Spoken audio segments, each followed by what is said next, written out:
sont-ils pas des personnes intégrées?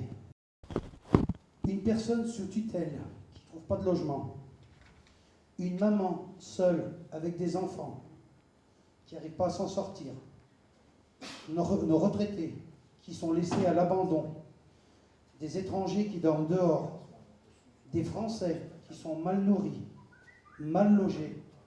Est-ce qu'on peut dire que c'est des gens intégrés? Pourtant, notre système, il n'a jamais été aussi prospère, aussi riche qu'en ce moment.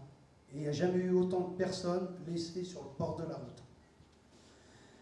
Alors, l'intégration, c'est une vision qui est de plus en plus politisée et pas suffisamment personnalisée. Lorsqu'on aura retrouvé dans notre beau pays la liberté, l'égalité et la fraternité, l'intégration, ce ne sera plus qu'une formalité.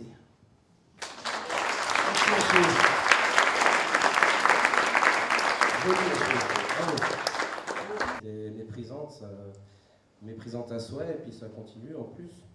Il n'y a pas eu de réponse politique. On a eu l'allocution du président de la République le 10 décembre qui a fait semblant de proposer des choses qui en fait étaient prévues dans son programme, qui n'étaient pas des réelles mesures, qui n'étaient pas des mesures choc. On peut prendre l'exemple de l'augmentation du SMIC.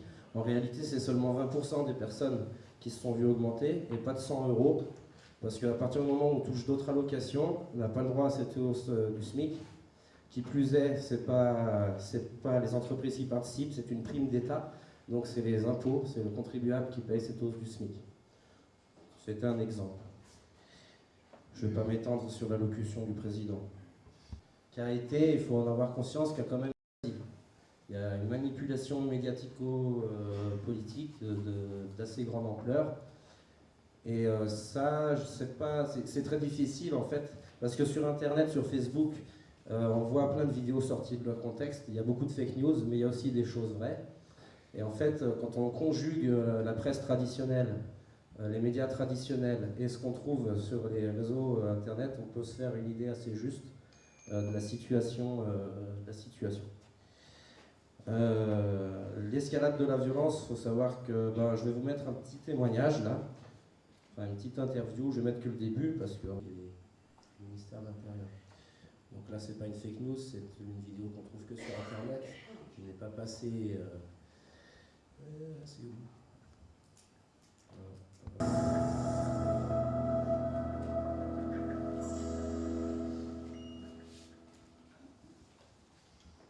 Sur un maintien de l'ordre, nos collègues n'agissent pas d'initiative. Ce qu'on peut voir, c'est que nos collègues, des fois, on leur dit mais refusez des ordres illégaux. Le problème, c'est qu'on nous dit, par exemple, je vais prendre le cas emblématique de nos collègues motards des Champs-Élysées, qui ont tiré 3 grenades lacrymogènes sur des manifestants pacifiques à ce moment-là. Ce qui s'est passé, c'est que la salle de commandement leur a dit vous allez là, il y a des gens qui font un trouble à l'ordre public, il faut les disperser, vous tirez les grenades et vous repartez. C'est-à-dire qu'ils sont arrivés sur le moment, ils ont tiré leurs grenades, ils devaient repartir. Leur analyse de la situation pour savoir si l'ordre est légal, si les gens sont menaçants ou pas, ils ne peuvent pas le faire. Dans des gilets jaunes, nos collègues sur le terrain, quand on allait les voir, disaient mais non, il y a forcément une porte de sortie, on n'a pas pu barrer toutes les rues, ce serait contre-productif. Et malheureusement, les manifestants, quand ils essaient effectivement, qui peuvent déraper, mais quand on a tout l'ensemble de la situation, dans 99% des cas, cela vient des ordres de la hiérarchie, et nos collègues sur le terrain ne peuvent pas analyser la situation. Donc c'est pas qu'ils exécutent les ordres très bêtement et méchamment, c'est qu'ils ne peuvent pas savoir que ce qu'ils vont faire est illégal avant de voir des vidéos qui vont partir par la suite. Du mal, et les racines du mal sont notre haute hiérarchie. Et la deuxième chose, des collègues qui sont également envoyés faire du maintien de l'ordre sans formation, comme il n'y a plus personne à chaque fois qu'ils mobilisent 80 000 personnes sur les manifestations gilets jaunes. On aimerait bien que ce soit une mission, voilà, gardien de la paix, c'est pour ça qu'on est rentré. Après, c'est la dérive sémantique sur force de l'ordre. Donc, force de l'ordre a un petit côté pratique, ça permet de mettre également les gendarmes et d'autres services qui assurent les maintiens de l'ordre. Mais nous sommes très attachés, chez nous en tous les cas à Vigipolice, au terme gardien de la paix. Piste de réflexion sur le maintien de l'ordre. Donc, nos collègues sont très bien formés en France. Il faut savoir, nos collègues CRS qui ont des formations de maintien de l'ordre sont très bien formés. Encore faut-il que nos politiques et notre haute direction les utilisent à bon escient, et de façon convenable. On leur a donné des pistes de réflexion sur comment se. Qui s'est dévoué à dénoncer ces manipulations. Ça c'est une forme de répression autoritaire du mouvement, mais on a pu aussi constater ces derniers mois, donc là c'est contre les opposants, ceux du peuple, les gilets jaunes, mais il y a aussi eu de l'intimidation contre les oppositions politiques ou médiatiques, donc les perquisitions à Mediapart, ou à la France Insoumise, par exemple, qui était de l'ordre de l'intimidation. C'était des choses qui s'étaient encore jamais vues. Voilà, il faut en avoir conscience aussi.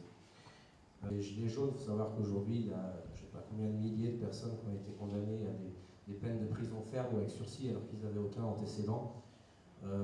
Sous prétexte, juste, on en a ici, la région du département, des gens qui manifestaient, pris au hasard, en garde à vue, et puis condamnés pour l'exemple. Voilà. Voilà, l'état de droit est un petit peu grignoté dans ce sens-là.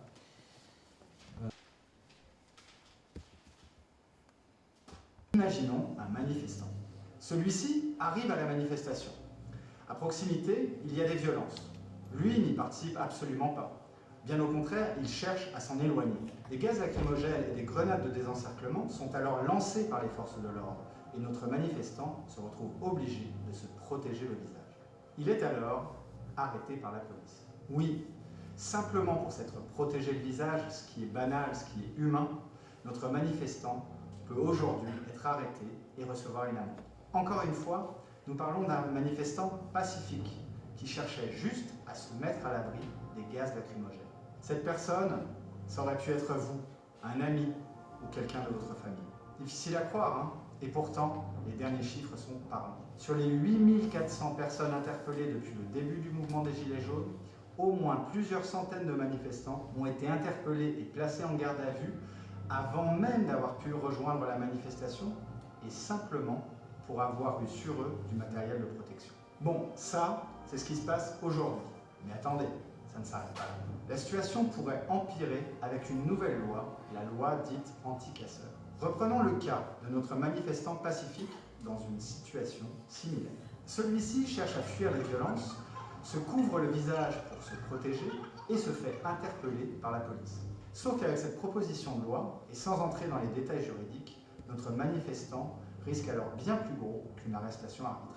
1 an de prison et 15 000 € d'amende, une peine d'interdiction de manifestation, et enfin, une inscription au fichier national des personnes recherchées en tant que personne interdite de manifester. En plus, avec cette loi, les préfets pourront désormais interdire à des personnes de manifester sur des motifs très vagues, très flous, et tout ça très loin du regard de la justice. Comme je vous le disais, tout le monde est concerné. Salariés, chômeurs, étudiants, retraités, infirmiers, journalistes, avocats, tout simplement nous, citoyennes et citoyens, lorsque nous souhaitons exercer notre droit de manifester pacifiquement. C'est un droit fondamental qui est aujourd'hui gravement menacé. Le gouvernement casse le droit de manifester. Nous sommes toutes et tous concernés. Interpellez avec nous les autorités françaises.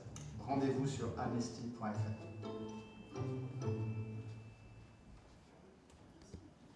Alimenté par la prise de conscience de tout ça, de la plupart de la population, j'espère. Et au rond-point, on a ces débats citoyens, on a ces discussions. Les gens ont essayé d'aller à Paris ou ont été manifestés ailleurs. Donc nous avons vécu les manifestations, on peut en parler ensemble. Voilà. Parce qu'aujourd'hui en France, la révolution elle n'est pas sous la même forme, quoique. Mais par exemple, on a Juan Branco, c'est un ancien étudiant, c'était sa vidéo que je voulais mettre. Bonsoir. Moi je suis sculpteur, je suis syndiqué à la Force ouvrière et habitant à Vers, ici. Et je suis un grand expert en juridique, comme tu l'indiques. Et lorsque on m'a demandé de présenter le RIC lors de cette séance, je l'ai présenté dans le rond-point en leur disant que l'a priori que je mettrais, c'est de dire que pour aucun gilet jaune dans ce pays, la question du RIC, du référendum d'initiative citoyenne, n'est une question juridique. C'est une question qui sous-tend l'esprit même de toutes les mobilisations, de toutes les révoltes qu'il y a eu depuis 1789, 1830, 1848, 1870, en 1936, 1945. C'est chaque fois que le peuple a émergé sur la scène politique il a posé la question de son droit à déterminer son avenir, à prendre son destin entre ses mains. C'est pour ça que le RIC, c'est une revendication qui est assez large pour contenir le désir et l'aspiration à l'unité du peuple en mobilisation dans les Gilets jaunes, mais pas seulement les Gilets jaunes. C'est aussi l'unité et la jonction avec le mouvement syndical qui depuis des années et des années résiste dans le pays. C'est la nécessité de réaliser la grève. C'est extrêmement difficile de faire la grève quand on est dans une entreprise. Il faut avoir la certitude qu'on ne va pas être seul à partir au casse-pipe, mais on n'empêche qu'on est conscient que si on n'arrive pas à réaliser cette unité dans tout le pays, on n'arrivera pas à barrer la route à ce gouvernement Macron et à sa politique. Voilà.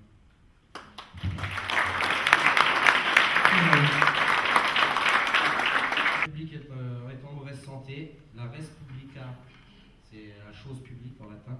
Comment faire société, justement et démocratiquement? Comment se réapproprier la chose publique, le sens de l'intérêt général pour faire face aux enjeux de notre temps qui sont les explosions des inégalités et la crise écologique. Voilà. Les collègues, si vous voulez venir vous présenter. Alain? Non? Bon, tant pis.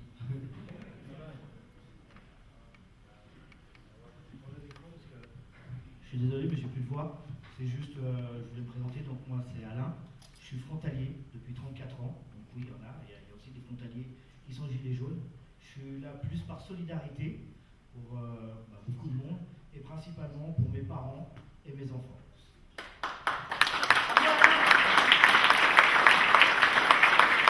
Je travaille en France. Je m'en sors bien, j'ai pas à me plaindre. Macron va bien augmenter, mais je veux pas de son argent. J'aimerais que mes collègues, par exemple moi, puissent tirer la gueule le matin et puissent vivre dignement. Et c'est pas le cas.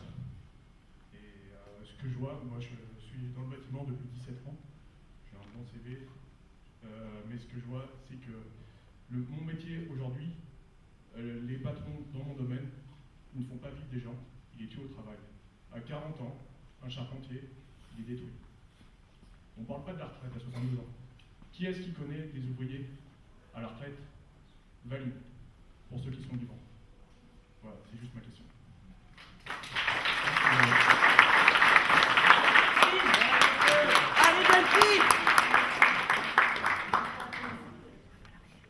Nous sommes en France depuis l'année 70. Quand nous avons arrivé en France, ça allait plus près. Là, ça va toujours plus près. Mais je croyais que le pire était derrière nous, et non, le pire est devant. Et donc, j'ai sorti avec les jeunes, et ça me donne la niaque. Et il faut continuer, parce que Macron est passé par là, il est venu toucher à ma retraite, et je suis très en colère. Et on n'est pas les plus malheureux, mais il y en a plus malheureux que nous ne sont pas au rond-point, mais je parle à leur place.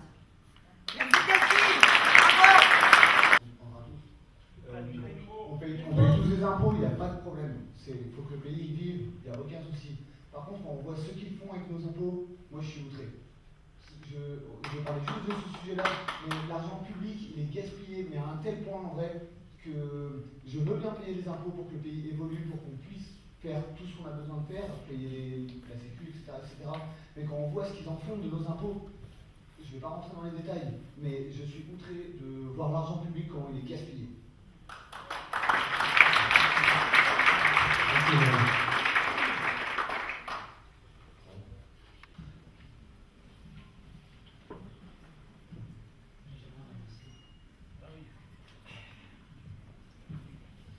Alors bonsoir à tous. Pour ceux qui ne me connaissent pas, je m'appelle Arthur Garand. J'ai 23 ans. Je vis à Saint-Julien depuis 4 ans. J'ai fini mes études, j'ai eu un BTS compta. Actuellement, je bosse à Foncia. Je ne vais pas me plaindre, j'ai fait bien ma vie. Par contre, il y a une chose que vous ne savez pas, mon sujet. Une différence de vous à moi, c'est que moi, je suis atteint de ce qu'on appelle le syndrome d'Asperger. Est-ce qu'il y en a dans la salle qui savent ce que c'est? Oui? Que tout le monde connaît? C'est quelqu'un? Enfin bref, pour ceux qui ne connaissent pas, je vais m'expliquer. C'est une forme d'autisme. je vois les choses différemment, sous un autre angle. Je pense différemment. Et même ça, vous dites, je suis peut-être plus intelligent que vous, j'en sais rien. Mais il y a des choses que moi, je suis comme vous. Pour ma part, je vis dans un 28 mètres carrés. J'ai un studio, je paye 550 € de loyer. Mais quand je suis au net de mon salaire, je touche à peine 1500 €. Donc il y a un tiers de mon salaire qui part dans mon loyer.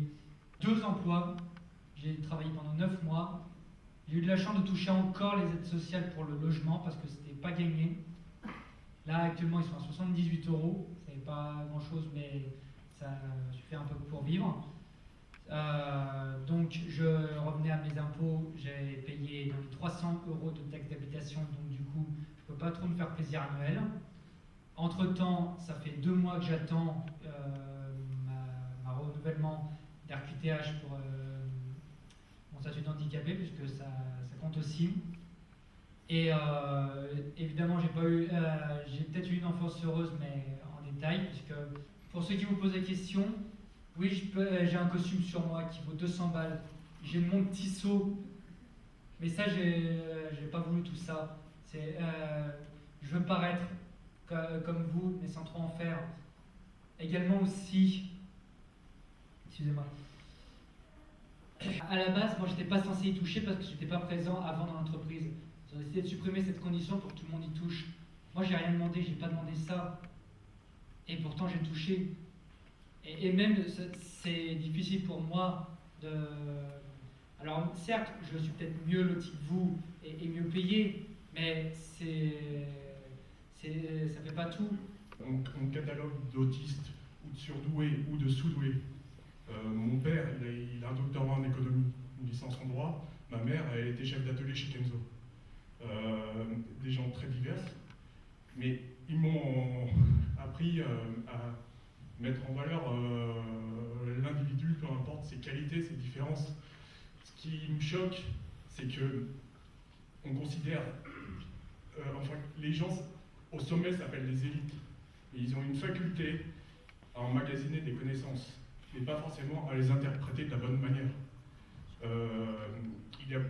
On néglige les diverses formes d'intelligence. Et pourquoi on a gagné la Coupe du Monde de football? Une question bête, mais parce que Didier Deschamps et d'autres ont réussi à mettre des valeurs, enfin des capacités individuelles et une cohésion d'équipe. Et c'est ce qu'il faudrait au niveau national, la capacité à les analyser. Bravo.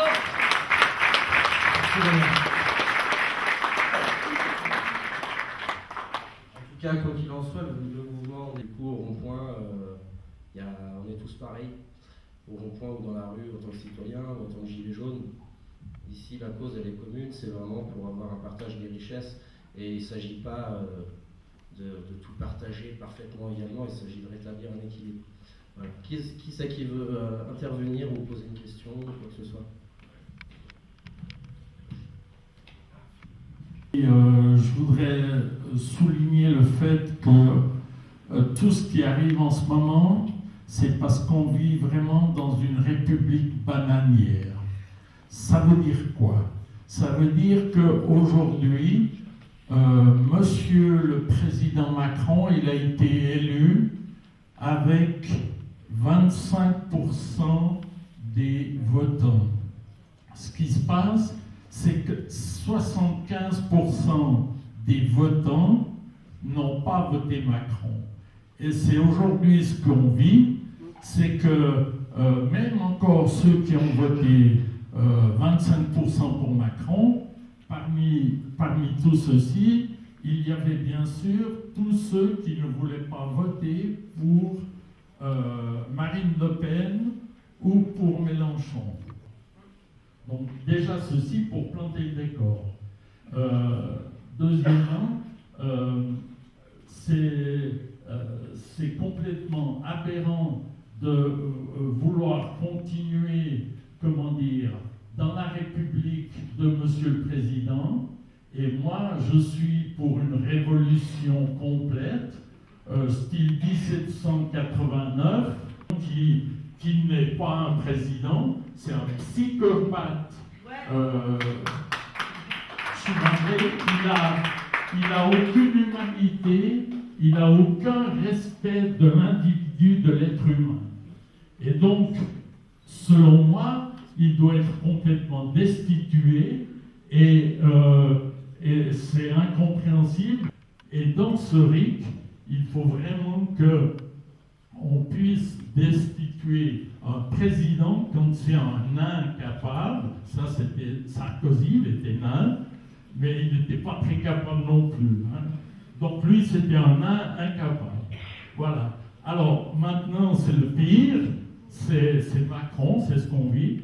Et moi, je suis pour qu'on fasse vraiment une révolution, mais une révolution, bien sûr, dans la paix, mais il faut qu'on puisse agir dans ce sens. Et les gilets jaunes, et donc, ils infiltrent les manifestations pour casser, pour discréditer les gilets jaunes. Voilà, je crois que... Question, elle est le RIC. S'il y en a un qui veut répondre, il répond, je peux répondre en version. J'ai une explication. Quand tu parles de la Suisse, ok, c'est une démocratie semi-directe, mais quand tu regardes les référendums, il y a à peine au canton de Genève, sachant qu'ils ont 3 manières de voter. Une des manières, c'est qu'ils ont les lettres préaffranchies, où en fait, il n'y a rien à payer, il y a juste à remettre les bulletins de vote, et la plupart des gens, en fait, les référendums, quand on en parle avec eux, ils disent mais on comprend rien, on suit juste nos partis, c'est tellement tourné d'une manière qu'on est perdu. Donc concrètement, je suis d'accord qu'effectivement, tu votes, tu sais pas pour qui tu votes, mais concrètement, comment on fait pour participer les gens plus? Qu'est-ce qu'on fait? Parce que comme tu dis, comme monsieur l'a dit avant, on vote pour des présidents. Personnellement, moi, depuis que j'ai 18 ans, j'ai toujours voté pour un président par défaut, parce que je crois pas en la personne. Et du coup, concrètement, qu'est-ce qu'on peut faire en fait? Une question. On est collectivement face à un problème. C'est qu'on est face à une politique qui est menée dans ce pays par un gouvernement. Entre parenthèses, il se passe quasiment les mêmes choses en Algérie en ce moment. Hein. C'est une petite parenthèse. Sans les coups. Pour l'instant. Oui, pour l'instant. En Serbie, c'est la même chose, il y a une manifestation pour la démission du président, etc. Mais ce n'est pas mon sujet. Je veux dire simplement qu'on est confronté à un problème. On est face à une politique menée par un gouvernement que moi je qualifie au service du capital financier, et qui détruit tout. Il applique ce que Kessler disait, l'ancien vice-président du MEDEF, il faut éradiquer tout ce qui a été constitué de collectif. Donc, il a comme objectif de détruire tout, il a commencé, et il poursuit aujourd'hui le démantèlement de toutes les garanties collectives. Je ne vais pas les reprendre, elles ont été reprises ici. La deuxième chose, c'est que dans l'histoire de notre pays et des autres pays, toutes les grandes conquêtes, c'est-à-dire tout ce qui nous a permis de vivre et de survivre, c'est le produit de la mobilisation. C'est généralement pas le produit des discussions et des négociations. C'est en général la mobilisation de millions d'hommes et de femmes qui cherchaient par leurs propres moyens, sur le terrain qui est le leur, à régler les problèmes auxquels ils s'étaient confrontés. Ça a été dit, c'était en 70, en 36 et en 68. Et donc, si on se pose, et on peut se poser toutes les questions, et on trouvera des solutions collectivement. Moi, je suis tout à fait d'accord, hein, c'est obligatoire. Personne n'a la vérité révélée. Mais on est confronté. Il cherche à discréditer les Gilets jaunes, tous les jours. Il organise le pseudo-grand débat bidon en fumage, etc., pour chercher à associer tous ceux qui veulent être associés à la mise en œuvre. Il organise la répression, etc., etc. En même temps, il y a une force immense dans ce pays. Il y a la force immense des Gilets jaunes, et il y a la force immense de milliers, de dizaines de milliers de militants syndicaux. Je ne parle pas de la tête des organisations, hein. C'est une force immense. Ce sont des centaines et milliers de militants. Comment peut-on bloquer la politique de ce gouvernement si on ne fait pas la jonction et si, dans l'unité, on ne s'organise pas pour bloquer tout ça? C'est une question que je pose. Comment mettrons-nous en œuvre, y compris le RIC, chacun son point de vue, comment mettrons-nous en œuvre collectivement toute une série de mesures si on ne commence pas par bloquer cette politique? Et les médias? Les médias, vous savez, les médias, on est ici, et on sait de quoi. Je ne vais pas parler longtemps, moi. Je voulais simplement dire, les médias, ils appartiennent aux 9 grands groupes, aux multinationales, aux 9 grands groupes capitalistes. Donc on n'a rien à attendre d'eux. Oui, mais c'est nous la masse, c'est nous le nombre. C'est nous qui subissons tous les coups tous les jours. Et si on est aujourd'hui ici réunis, me semble-t-il, c'est pour qu'on cherche à avancer ensemble pour trouver des solutions. Et les solutions, on ne les trouvera ni du côté de Macron, ni du côté de tous ceux qui ont été dégagés dans les années qui viennent, dans les mois qui viennent de s'écouler, puisqu'ils ont été dégagés, y compris politiquement. Donc on les trouvera ensemble. Ça a été dit, c'est les solutions, on les trouvera collectivement. Mais on les trouvera collectivement de mon point de vue, et c'est qu'un élément de point de vue, dans la jonction qu'on peut opérer. Par exemple, il se prépare à Saint-Nazaire, il y avait aujourd'hui, on est le 5, il y avait une journée ville où les unions locales, CGT, Force ouvrière, FSU, ont fait la liaison avec les gilets jaunes, Maison du Peuple, pour organiser le 19 mars une journée ville morte à Saint-Nazaire. Est-ce que c'est pas la voie, une des voies? C'est une discussion qu'on a eue aussi à Cusy il y a une semaine, dans une assemblée de ce type. Merci.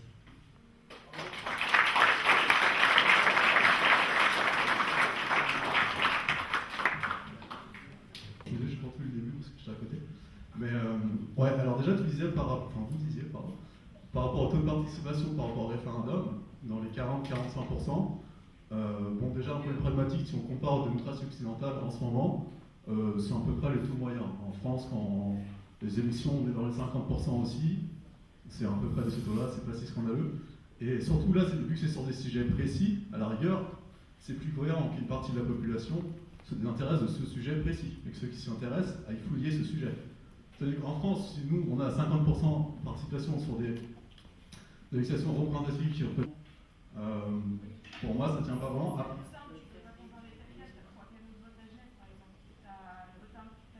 C'est pour ça, c'est ce que je disais, du coup, on ne peut pas vraiment comparer. Et juste autre chose, en fait, par rapport au RIC, donc au référendum d'initiative, c'est que on peut voir l'aspect concrètement là. Là, on va voter sur ça, c'est oui, sur non. Mais en fait, le simple fait qu'il y ait ce système va changer la logique des politiques quand ils vont mettre en œuvre leur loi avant qu'il y ait le RIC. Parce qu'ils savent, le simple fait qu'il y ait cette menace du RIC, ils savent que si eux, par rapport au peuple, ils sont en minorité, bien qu'ils soient en majorité en ce moment au Parlement, derrière, ça va se faire casser. Donc en fait, ça va ancrer dans leur logique une logique de consensus avant même de créer les lois. Avant même que nous, on arrive derrière pour dire non, bah, je suis désolé, cette loi, non, on va la changer. Et donc en fait, voilà, c'était juste pour dire que la démocratie directe a un effet en fait, indirect sur la conscience des politiques qui, avant de faire leur loi, ils vont forcément avoir ça en eux. Parce que c'est hyper... se faire casser une loi par un RIC, on a vu électoralement, c'est pas terrible. Voilà, c'est plutôt tout, c'était rapide. Merci Sam. Comme le raccourci est souvent fait, une démocratie 100% directe, c'est pas possible de gérer 60 millions de personnes. L'idée de gérer 60 millions de personnes qui voteraient pour toutes les lois, qui feraient tout, c'est un rêve. L'idée c'est de pouvoir influer sur la démocratie représentative. Il y aura toujours des élus. L'idée c'est de pouvoir faire en sorte qu'ils respectent le contrat et qu'ils ne soient pas corrompus. Tout à l'heure je parlais de corruption douce, voilà, c'est le fait que les gens quand ils s'engagent en politique, ils le fassent pour la cause et qu'ils ne le fassent pas parce qu'ils ont été mis là. Aujourd'hui il y a une certaine perméabilité entre le privé, entre les multinationales et le public qui est très grave, c'est-à-dire que ces gens font l'ENA, ensuite ils se retrouvent par exemple Macron chez Rothschild, ensuite ils se retrouvent Premier ministre et puis on peut être sûr qu'après le président de la République il va retourner dans un cabinet de banque ou je ne sais quoi. Aujourd'hui il est en train de vendre Aéroport de Paris. Il est en train de vendre Aéroport de Paris à son ancien conseiller de campagne, qui est un PDG de l'American Bank. C'est des exemples très concrets. Gabriel. Au tout premier niveau, ça s'appelle les mairies. Et dans toutes les mairies, on a beaucoup de mal à retrouver un nombre suffisant de conseillers municipaux. Voilà. Merci Yann.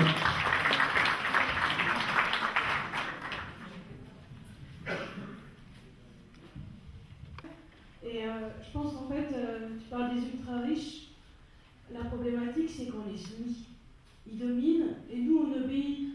soit en fait la façon dont on vote, je suis 100% pour le RIC. Mais simplement, ce qui est important, c'est d'être mobilisé. Si on n'est pas mobilisé derrière, on peut voter sur savoir s'il faut mettre des grillages rouges ou des grillages verts pour les lâches, ça ne changera rien à notre soumission. Donc je pense que ce qui est important, c'est effectivement d'être mobilisé, mais après, une fois qu'on est mobilisé, avoir des outils pour voter, c'est important aussi. Enfin, voilà. Il y a un aspect qu'on n'aborde pas, le RIC, si on ne change pas les médias il y a 90% des médias qui sont aux mains de 9 milliardaires, ils vont orienter le référendum dans le sens de leur intérêt. On voit bien là en Suisse, là, dernièrement, il y a eu un référendum sur l'amélioration des remboursements des frais dentaires, parce que je sais, parce que je ne vis pas en Suisse, et visiblement les gens ont voté contre. Donc on voit bien, à un moment donné, si on ne reprend pas, ou on ne libère pas les médias de la puissance de l'argent, ben le RIC, c'est autant pisser dans le lion, quoi. Voilà. Juste pour dire qu'on parle du RIC, on n'en est malheureusement encore pas là. On en est même loin quand on voit la mobilisation qu'il y a. On reste quand même des gens très obéissants, très à quatre pattes, avec la main du papa qui nous passe la main dans les cheveux. On est encore comme des gamins, quoi. On est des votants. On aimerait être des votants. On élit nos grands décideurs, nos grands patrons, ceux qui vont décider pour nous, ceux qui vont nous mettre la cuillère dans la bouche. Mais on est quand même, on est dépassé l'an 2000, quoi. Il va falloir qu'on se réveille. On vit sous la dictate des marchands d'armes, des banquiers. On trouve ça normal. Des gens qui tuent, qui pillent, qui assassinent, qui font couler le sang. Et tout ça, on le trouve normal. Jusqu'à quand? Et qu'est-ce qu'on va laisser à nos enfants? Et on leur laissera sûrement pire si on ne bouge pas maintenant. C'est un petit peu les dernières cartouches qu'on a. Ils sont en train de passer des lois qui nous servent dans tous les sens. On ne pourra bientôt plus sortir dans la rue, on ne pourra plus parler, on ne pourra plus payer. Et voilà ce qu'on va laisser à nos gamins, quoi. C'est triste. C'est pour ça que je suis dehors.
Donc, moi j'ai une question. Est-ce que vous savez ce qui s'est passé le jeudi 21 février à l'Assemblée nationale? À l'Assemblée nationale, les Insoumis ont proposé le RIC.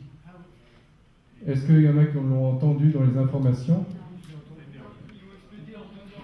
Non mais je veux dire que là, on est tous ensemble, on demande le RIC. Le 21 février, les Insoumis l'ont proposé à l'Assemblée nationale. Qui a été au courant de ça? Ouais, même si c'est un faux. 4, 5, 6, 7, 8, 9, 10, 11, 12, 13, 14, 15, 16, 17, 18. Mais la plupart parce que peut-être j'ai passé l'info. Non mais la question, comment ça se fait que les Gilets jaunes demandent le RIC et c'est pas passé aux informations, ou même au journal de France 2 ou de TF1, comment ça se fait qu'on n'est pas au courant?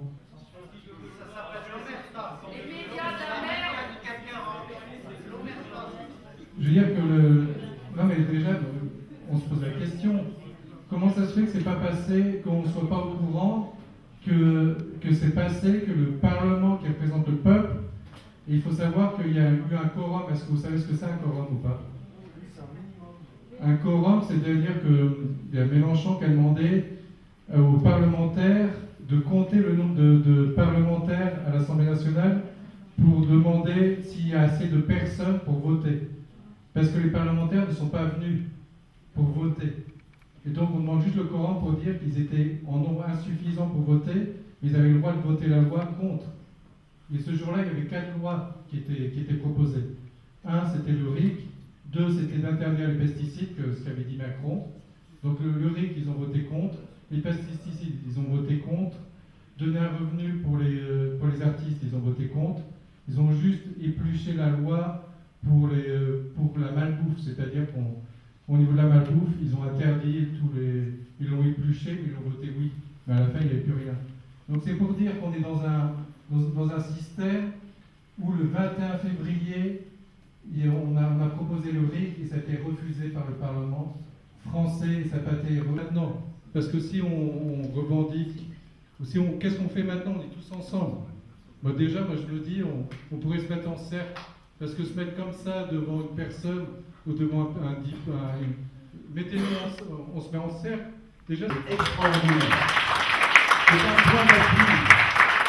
Sachez, il ne se passe pas une réunion syndicale sans qu'on aborde cette question, votre mouvement. Votre mouvement a modifié tout l'ordre institutionnel. Et aujourd'hui, la question qui se pose, c'est comment faire l'unité, et je suis d'accord avec la remarque, c'est notre mouvement, c'est pas un mouvement parmi d'autres, c'est notre mouvement tous ensemble, comment faire l'unité. Comment faire l'unité entre les syndicalistes et l'unité entre l'ensemble des citoyens qui revendiquent, comme vous, les mêmes choses. Parce que dans nos réunions syndicales, on aborde la chose suivante, on dit la chose suivante, vos revendications sont les nôtres. Vos revendications sont les nôtres.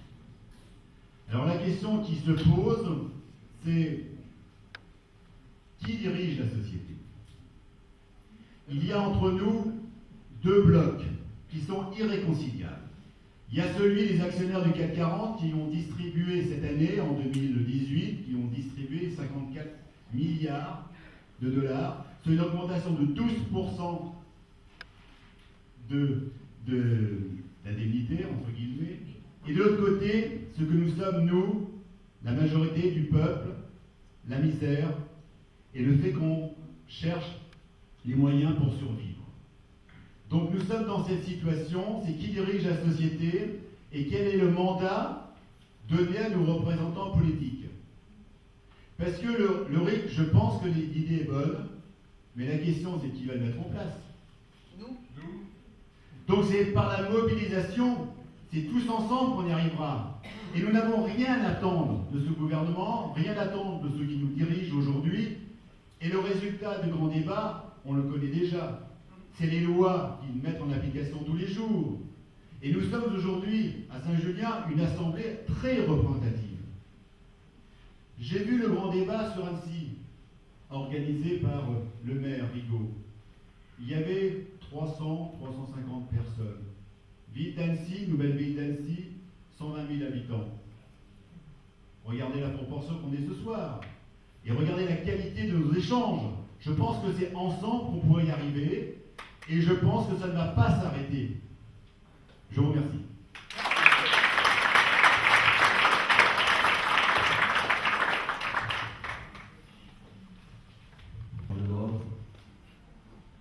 Parce qu'à un moment donné, la France, vous croyez quoi? Vous croyez que la France est encore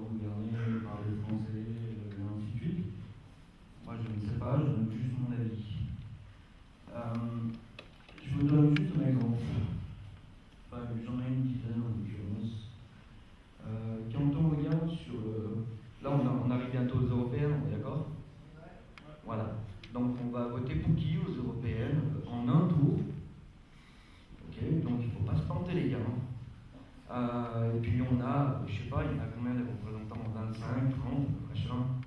Waouh, super. Donc, je suis en train d'ajouter des gens qui ne savent pas trop, bon, bah, ils vont voter ce qu'on leur dit à la télé, et bon, on ne va pas reparler des médias et compagnie. Ok. Alors, juste des faits. Monsieur Guy Verhofstadt, un des 5 députés les plus influents du truc européen, comment on appelle ça? Du Conseil européen, merci. Voilà.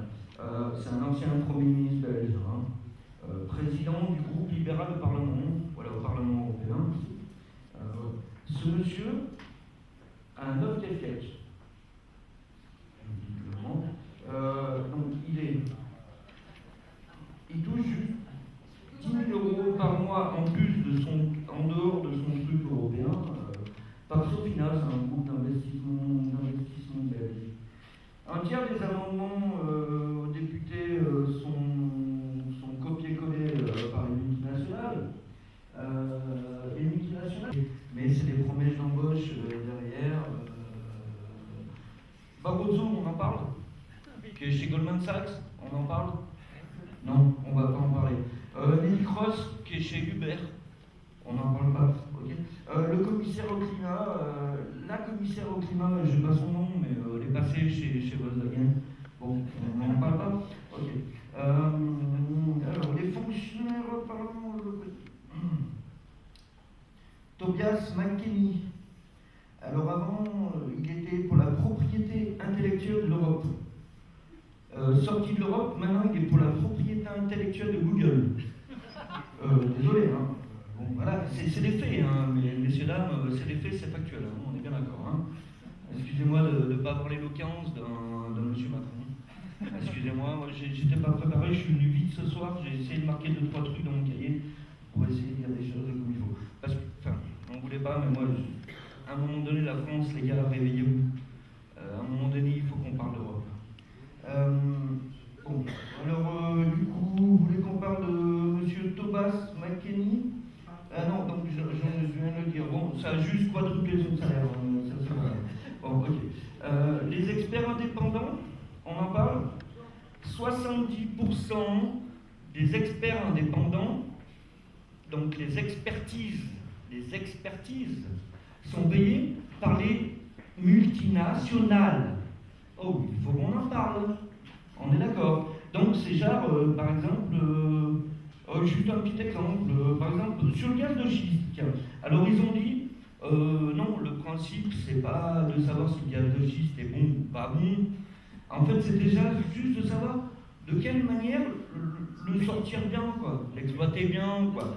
Enfin, bon, c'est factuel, hein, messieurs, dames, hein, désolé, hein, voilà. 2 tiers. Ou payés par des entreprises gazières aussi, hein, enfin, je vous laisserai regarder. Par exemple, j'ai encore un autre exemple. Oui, bah alors sur l'Institut européen pour l'hydratation. La plus grosse enquête a été payée par Coca-Cola. J'ai un monsieur devant moi qui, d'ailleurs, respect monsieur, qui discutait très bien juste avant. Je le vois boire de l'eau. Une expertise sur l'hydratation, donc qui vous explique comment boire de l'eau. Dites-vous que cette expertise a été payée en grande majorité par des entreprises comme Coca-Cola en l'occurrence. Et qui nous disent, bah, bien sûr, le sucre, c'est pas mauvais, vous inquiétez pas, tout va bien. Sur les boissons caféinées, mais bien sûr, tout va bien. Alors, 5 fois moins de chance. Alors, attendez, je reprends là où j'en étais. D'accord, je vais aller vite. Ils osent dire le sucre n'a rien à voir avec l'obésité. On est bien d'accord. Je vous prends le micro juste après. À un moment donné, il va falloir qu'on parle des choses de vrai. 19 étaient achetés par l'industrie du sucre. C'est factuel, vous n'avez qu'à vous renseigner. C'est pas compliqué.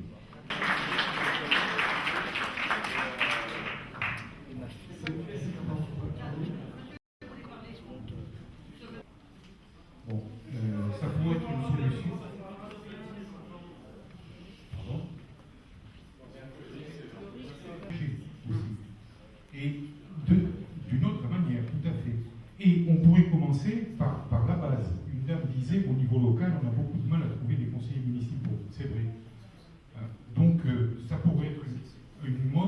façon de s'engager et d'être très actif, en commençant par la base.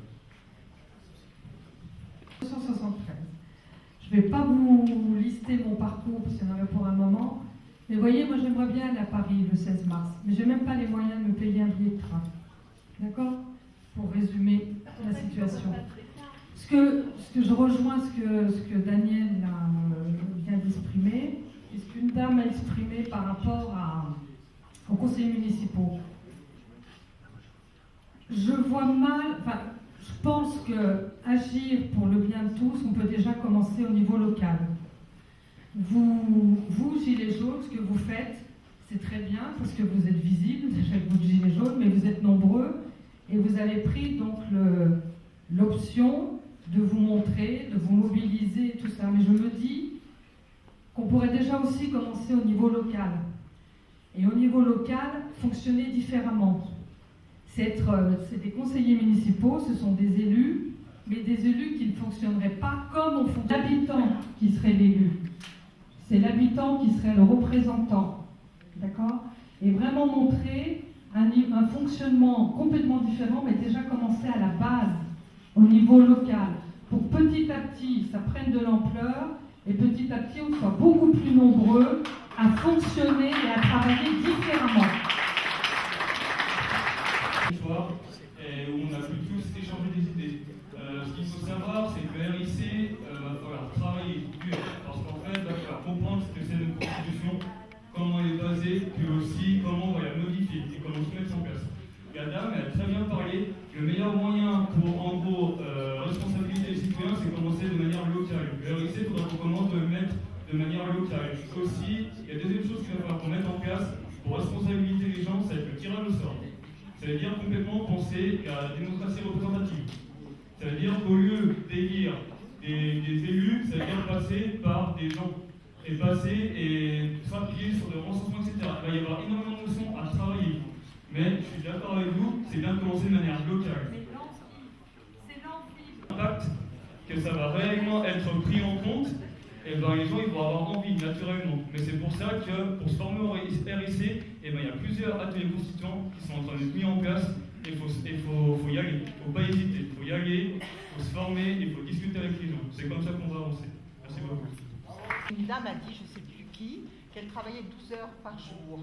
Et je pense que ce qui est extrêmement important pour pouvoir reprendre, pour pouvoir développer la citoyenneté, pour pouvoir reprendre ses vies en moins, c'est la diminution du temps de travail.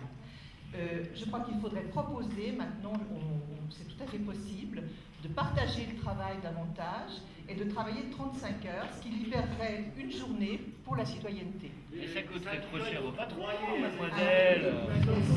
Mais non, ça coûterait trop cher au patron, vous croyez que ça va passer?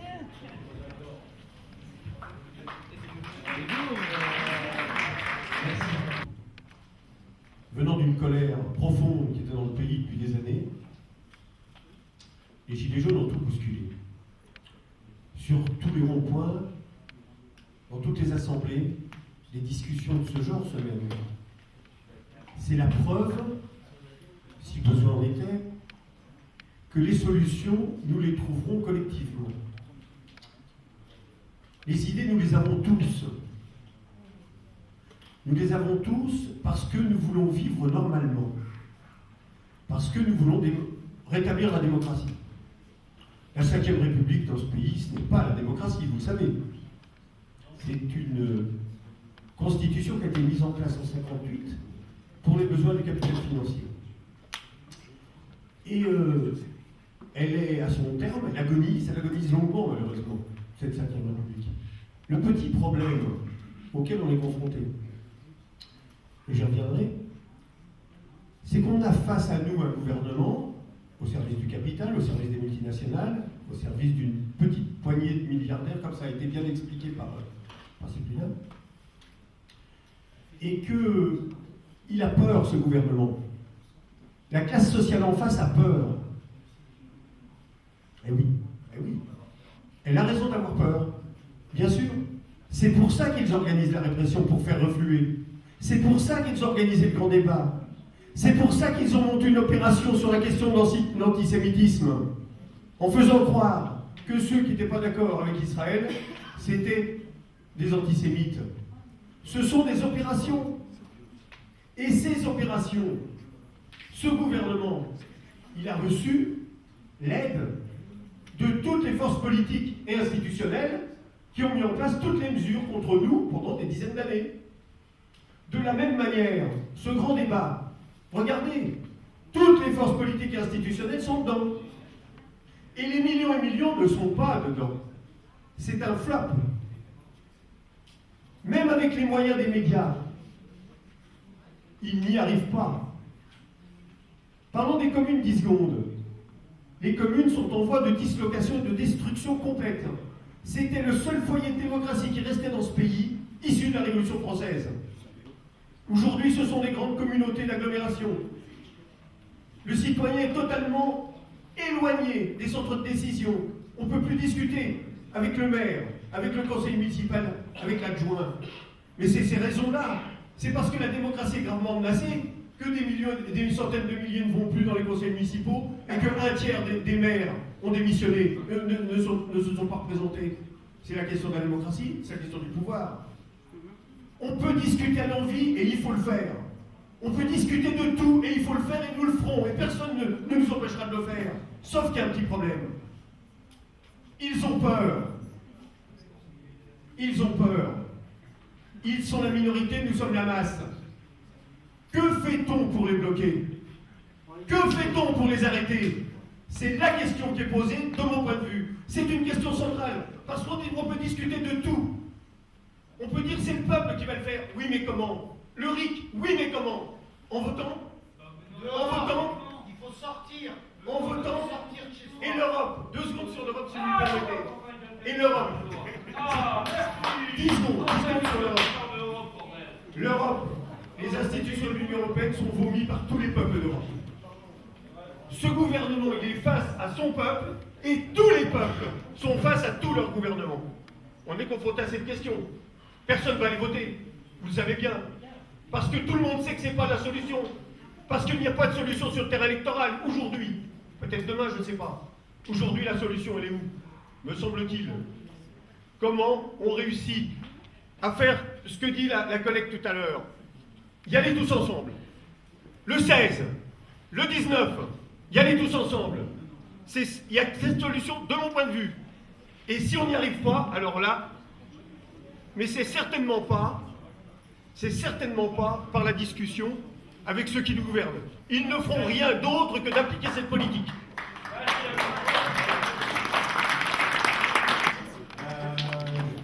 Je vous entends parler pas mal de RIC, évidemment, donc ça c'était plus ou moins la finalité. Faites comme vous voulez, hein. Personnellement, ce sera sans moi, je vais vous donner mes raisons. Ils vous attendent. Je vous le dis sincèrement, ils vous attendent et vous obtiendrez rien dans la rue, rêvez pas. Manu, il vous attend pas les bras croisés dans l'Élysée. Hein. Il va bien aller se planquer quelque part pour que vous ne le trouviez pas, quoi qu'il arrive. Même si on défonçait la porte de l'Élysée, on ne le trouverait pas. Je pense que le seul moyen de le bloquer, c'est peut-être de parler à quelques syndicats, de leur expliquer que les syndicats, c'est aussi des citoyens, et c'est aussi quelque part des gilets jaunes. Et qu'ils ont toujours été doués pour faire naître des grèves. Après, ils sont aussi doués pour les arrêter, je suis d'accord avec ça. Mais ils ont toujours été doués pour faire naître des grèves. Autant se servir de ce qu'ils savent faire et faire comme eux, et juste les aider. Et peu importe qui a la couverture, moi ce qui m'intéresse c'est le résultat et ce que je vais laisser à mes enfants. Il faut d'abord que nous, en France, en tant que peuple, on soit forts et on puisse dire non à ces lobbies, on peut se dire ce qui est bon pour les humains, ce qui n'est pas forcément pour le capital du coup. Et du coup, pour pouvoir influencer sur Bruxelles, il faut d'abord que nous, en tant que peuple, on influence sur notre gouvernement. Et ce sera une fois que ça se sera fait, une fois qu'on arrivera à dire non aux lobbies, aux intérêts financiers en France, que là on pourra penser cette voie en Europe. Une fois qu'on sera d'accord entre nous, là par contre en Europe, on arrivera puissante. Parce qu'en Europe, il se trouve que voilà, on est à peu près la deuxième population, la deuxième économie, on est au milieu, on a un membre fondateur. On peut clairement avoir une influence sur Bruxelles. Mais il faut d'abord qu'on prenne le pouvoir sur Paris pour pouvoir avoir une influence sur Bruxelles. Voilà.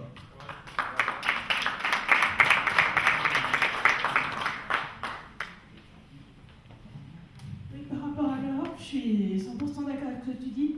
Et je pense que justement, si nous on gagne quelque chose, on peut convaincre les autres peuples européens. Parce que la corruption, évidemment, qu'elle soit européenne, qu'elle soit mondiale, à tous les stades qu'on peut imaginer, peu importe. N'empêche que c'est nous qui avons le pouvoir. Tout à l'heure, on a parlé des permissos, là, des riches, des ultra-riches. C'est eux qui sont riches, mais la richesse, c'est nous qui la produisons quand même.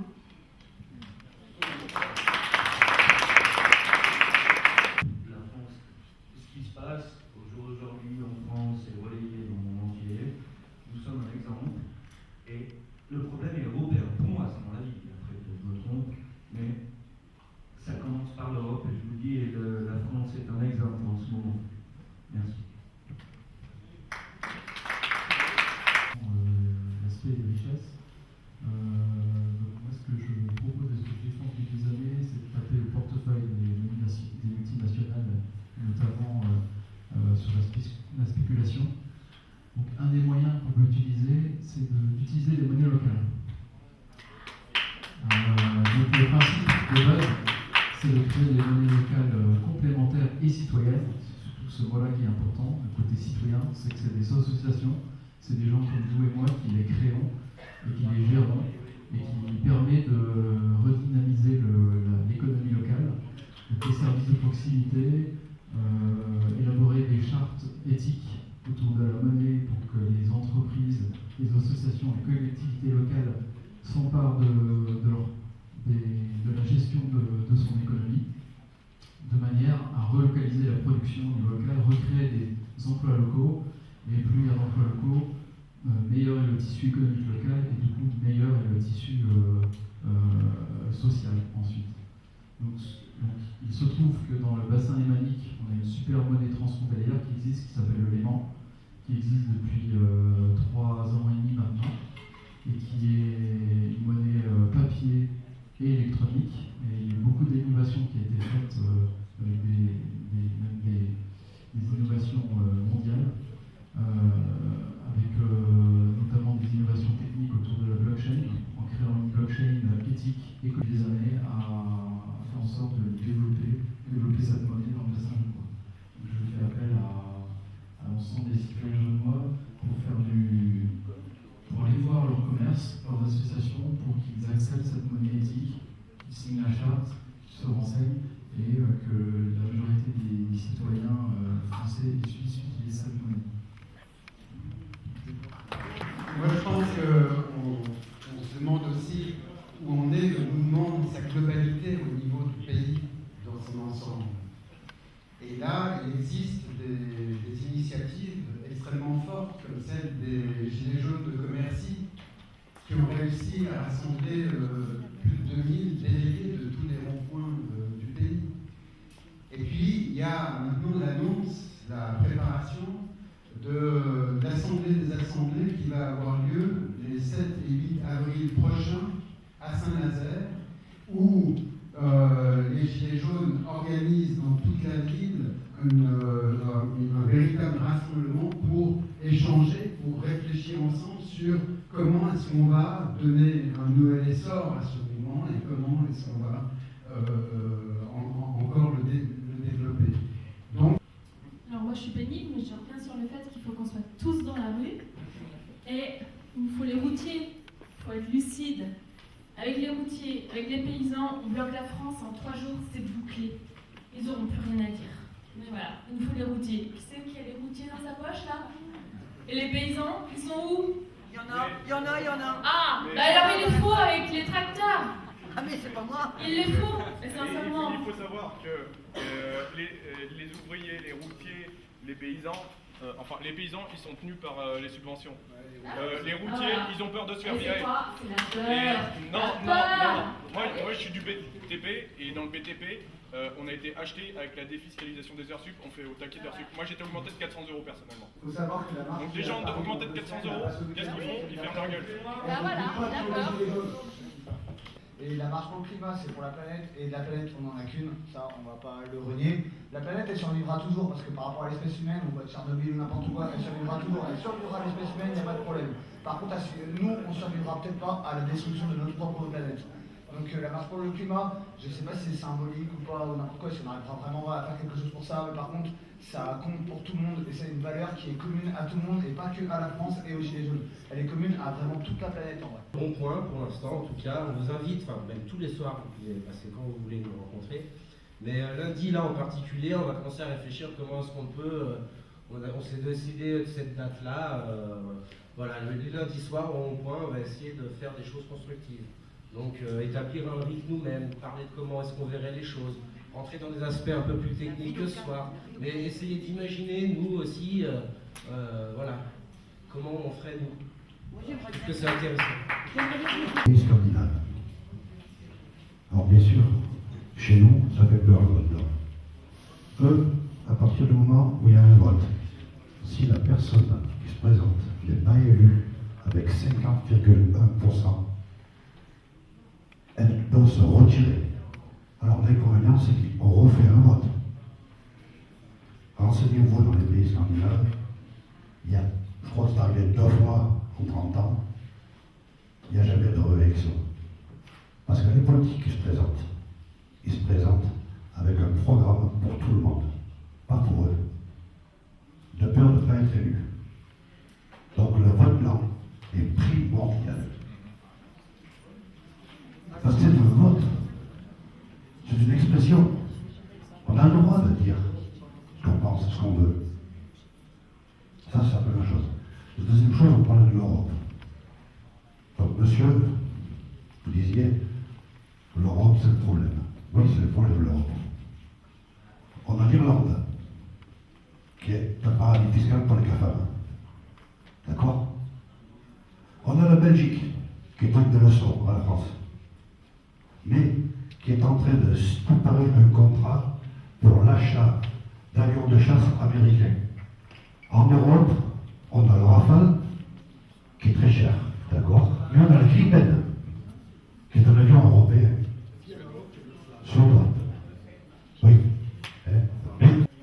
Alors, j'ai eu l'occasion de tomber sur un petit reportage concernant donc la Hongrie. Et ils expliquaient, en parlant de nous et de notre mouvement, qu'on avait beaucoup de chance. Le salaire moyen à Budapest est aux environs de 300 € par mois. Alors les personnes disaient, nous, si on perd 10 €, on ne mange plus. Or c'est vrai que dans chaque pays, ils ont leurs problèmes. Mais comment voulez-vous faire une Europe unie, soudée, puissante, avec cette telle différence? Alors, on parlait donc, je suis assez radical, on parlait de manifester. Macron, il est pro-européen. Je ne suis pas anti-européen, attention. Par contre, je suis contre l'Europe telle qu'elle est actuelle. Parce que l'Europe telle qu'elle est actuelle, elle n'est que pour quelques personnes, c'est tout. Alors, je ne sais pas si parmi vous, il y en a qui ont entendu parler de... On parle d'argent, il nous faut de l'argent en France pour pouvoir... Est-ce que je connais cette histoire? Donc, voilà, 80 milliards par année de cadeaux fiscaux qui sont faits aux grosses entreprises et qui sont placés au Luxembourg. Ils ne sont pas placés dans les îles, c'est au Luxembourg.